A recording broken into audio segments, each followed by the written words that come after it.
এত কষ্ট করা লাগে ভাই? ঈদগার নামাজ কি শুধু আপনারা পড়েন ভাই? ঈদগার মানুষের ঈদগার উন্নয়নের জন্য টাকা দেওয়ার কি বড় বড় লোক আছে না? ব্যবসায়ীরা আছেন না? আমি আপনাকে সে ব্যাখ্যা কিন্তু দিচ্ছি। অটোমেটিক প্রোগ্রাম আমরা করি, তো আপনি আবার নতুন করে রিপ্লে করছেন কেন? আমরা নিয়ে আসছেন কেন? নিয়ে আসছেন কেন? নিয়ে আসছেন কেন? আরে ভাই বলি বেয়াদব কোথাকার! আমি নিয়ে আসেন কেন? আমি তো বাসায় বসে বললাম যে আমি আসবো না।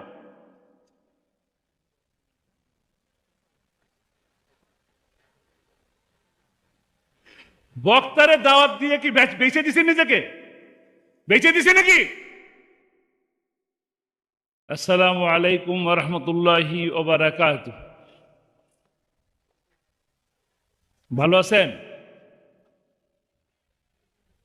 আলহামদুলিল্লাহ। আল্লাহ যে অবস্থায় রাখেন আল্লাহর কাছে লাখো কোটি শুকরিয়া। আলহামদুলিল্লাহ। আলহামদুলিল্লাহ রাব্বিল আলামিন। সকল প্রশংসা সৃষ্টিকর্তা, মহান সৃষ্টিকর্তা আল্লাহর নামে। আমি আজকে আপনাদের কাছে কোনো ধরনের বক্তব্য রাখবো না, কৈফিয়ত দেব। কৈফিয়ত দেব এইটা যে আমি গতকালকে কুষ্টিয়ায় আসছিলাম, মিরপুরে প্রোগ্রাম ছিল। মিরপুর থেকে আমি আমার এক আত্মীয়র বাসায় রাত্রে থাকলাম, সারাটা দিন ছিলাম। আপনাদের এই প্রোগ্রামকে উদ্দেশ্য করে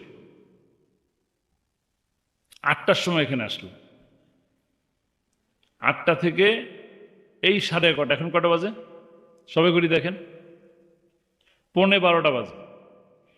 11:45 পর্যন্ত আপনাদেরকে অহেতু এই কমিটির লোকজন আটকায় রাখে। কি কেন? আপনারা সাইদ হিসাবে ছেলেরে দেখবেন। সাইদ হিসাবে ছেলেরে বেচা বিক্রি শুরু হয়েছে ভাই, এবারে বুঝছেন? আপনাদের কাছে যে একটা খুব ভালো কথা কিছু বলবো, সেই বলার মতন মন মেজাজ কোনো কিছুই নেই। এই শীতের মধ্যে এত কষ্ট করে এখানে বসায় রাখছেন, আমি অত্যন্ত দুঃখিত, লজ্জিত, মর্মাহত। আমি এই কথা বারবার কমিটিকে বলতেছিলাম, ভাই মানুষগুলারে কি কারণে বসায় রাখছেন? বারবার বলতেছি কি কারণে বসায় রাখছেন? এতে আপনার ফায়দাটা কি? মা বোনরা এসে বসে আছে, মা বোনরা কষ্ট করতেছেন, অসুবিধা নাই। মা বোনদের সাথে কচি কচি ছোট ছোট শিশু বাচ্চা আছে, নিষ্পাপ বাচ্চা আছে। এই মানুষগুলারে কি কারণে এই পর্যন্ত বসায় রাখলেন? কি লাভ হলো?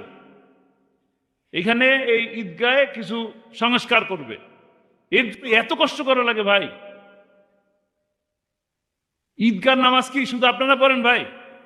ঈদগার মানুষের ঈদগার উন্নয়নের জন্য টাকা দেওয়ার কি বড় বড় লোক আছে না?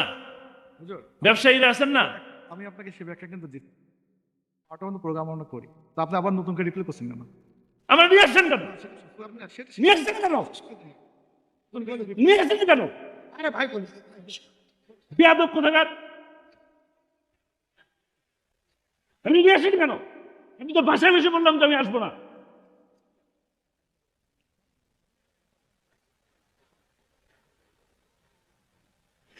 বক্তারে দাওয়াত দিয়ে কি বেঁচে দিছে নিজেকে? বেঁচে দিছে নাকি? তাহলে রাত 12টা বাজাবে কেন? আমার ঘুমের প্রয়োজন নাই? আমার ড্রাইভারের ঘুমের প্রয়োজন নাই? আমার সাথে যে লোক থাকে তার ঘুমের প্রয়োজন নাই? এটা কোন ধরনের কথা? আপনি আবার আগে বলে দিতেন আমাদের 12টার সময় উঠাবেন, আমি আপনার প্রোগ্রাম নিতাম কি নিতাম না দেখতেন।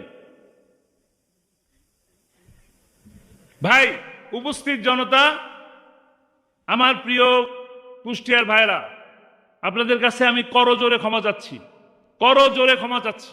আমার যদি বেয়াদবি হয়ে থাকে আমাকে আল্লাহর হস্তে মাফ করবেন, কোনো শর্ত নাই। এই শর্তের কারণে মাফ করবেন তা না, আল্লাহর হস্তে মাফ করবেন। এই মাহফিল কমিটির কাছ থেকে 1 পয়সা নেই, ঠিক আছে? 1 পয়সা নেই।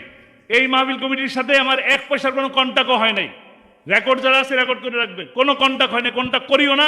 আমার বাপও কন্ট্যাক্ট করে নাই, আমিও কোনো কন্ট্যাক্ট করে কাজ করি না। আপনারা আল্লামা সাঈদীকে ভালোবাসেন, আপনাদের ভালোবাসার মূল্য জানি। আপনারা অসম্ভব শ্রদ্ধা করেন, ভালোবাসেন, আপনাদের প্রতি আমার অনেক অনেক কৃতজ্ঞতা। জীবনের সমস্ত কিছু বিলায় দেওয়ার জন্য প্রস্তুত আছি, কারণ আপনারা আল্লামা সাঈদীকে ভালোবাসছেন, আমার বাবাকে ভালোবাসেন। এই কারণে আমার গোটা বাংলাদেশের ধর্মপ্রাণ প্রত্যেকটা মানুষকে ভালোবাসি। আপনাদের চোখের পানি আমি দেখছি, আপনারা আমার পিতাকে মিথ্যা মামলা দিয়ে গ্রেপ্তার করার কারণে আপনারা রক্ত দিছেন, জীবন দিছেন, দোয়া করছেন, এটা আমি জানি। আপনাদের প্রতি আমার সেই শ্রদ্ধা আছে, ভালোবাসা আছে। আমি তো ভাই ওয়াজ করি না, ওয়াজ আমার কাজ না। আপনারা সাইদি সাহেবের ছেলেরে দেখতে চান, এই কারণে আসছে, অন্য কোনো কারণ নেই। আমি গত 2 মাস ধরে আমার পরিবারের সময় দিতে পারতেছি না। আমার মা অসুস্থ, যাইতে পারতেছে না। আমার স্ত্রী অসুস্থ, আমি ডাক্তার দেখাতে যেতে পারতেছি না। শুধু আপনাদের কাছ থেকে ডেট দিছি, চেয়েছেন ডেট দিছি, বিভিন্ন লোক চেয়েছে, আমি তাদেরকে ডেট দিছি। এই কারণে কি আমি বেঁচে দিছি নিজেকে ভাই? আমি তো বেঁচে দেই নাই। আমারও কিছু কাজ আছে, আপনাদের কাজ নাই। কেন বসে আছেন বলেন? কেন বসে আছেন বলেন? ভালোবাসার জন্য বসে আসছেন। আমিও আপনাদের এই ভালোবাসার শ্রদ্ধা জানাই বসেছিলাম। বারবার বলতেছি, আমি এখানে আসলে বসার পরেও টাকা তুলতেছি। আমাকে কিন্তু ওইখানে বসে বললো যে আপনি যাওয়া মাত্রই শেষ হয়ে যাবে। শেষ হয় না। কি করবো বলেন? আমার চলে যাওয়া ছাড়া কোনো গতি আছে? আছে ভাই বলেন? আব্দুল সালাম ভাই আমার অনেক ভালোবাসার মানুষ। কেন ভালোবাসি? উনিও কোরআনের কথা বলেন। বিপদের সময় আল্লামা সাইদিকে নিয়ে এই মঞ্চে এইরকম জায়গায় বারবার কথা বলছেন কিনা? উনার একটা রিকোয়েস্ট রাখা কি আমার একটা দায়িত্বের মধ্যে পড়ে না? ভালোবাসার মধ্যে পড়ে না? উনি চাইছেন, আমি কষ্ট করে হলেও দিছি। আমার ডেট খালি নাই। আজকের দিনটা আমি ঢাকা থাকতে পারলে আমি একটু রেস্ট নিতে পারতাম। কালকে আমার এই সময় আবার যেতে হবে ফেনী, আগের নেওয়া প্রোগ্রাম। তো ওনাকে যে আজকে ডেট দিলাম, দিয়ে কি আমি অপরাধ করলাম, পাপ করলাম? তাহলে এই অত্যাচারটা আমার উপরে কেন করলেন ভাই? এই অত্যাচারটা কেন করলেন আমার পরে? আমি 10টার সময় যখন 8টার সময় যখন এখানে আসলাম, তখন বললাম কখন উঠাবেন? বললেন 10টায়। আমি বললাম এখন কটা বাজে? কি অন্যায়টা করলাম আপনাদের সামনে এসে ভাই? ভাই আমি আমার কিছু বলার নাই। আমি বারবার এই আপনাদের এই মাহফিল কমিটির আব্দুর রহমান সাহেব আছেন, ওনাকে আমি বললাম ভাই আমার কিন্তু কথা বলার মতন কোনো মুডও নাই। আমি যদি বলি তো খারাপ কথা এসে যাবে, রাগের কথা চলে আসবে। উনি বললেন আপনি যা বলেন স্টেজে বেশি বললেন। আবার উনি, ওনার নাম কি, আপনার নাম কি, আপনার নাম কি, রেজাউল করিম সাহেব, ওই বাসায় বসে বললেন, এখানেও এসে বললেন। ওনার প্রেস্টিজে লাগছে, আমার মনে প্রেস্টিজ নাই।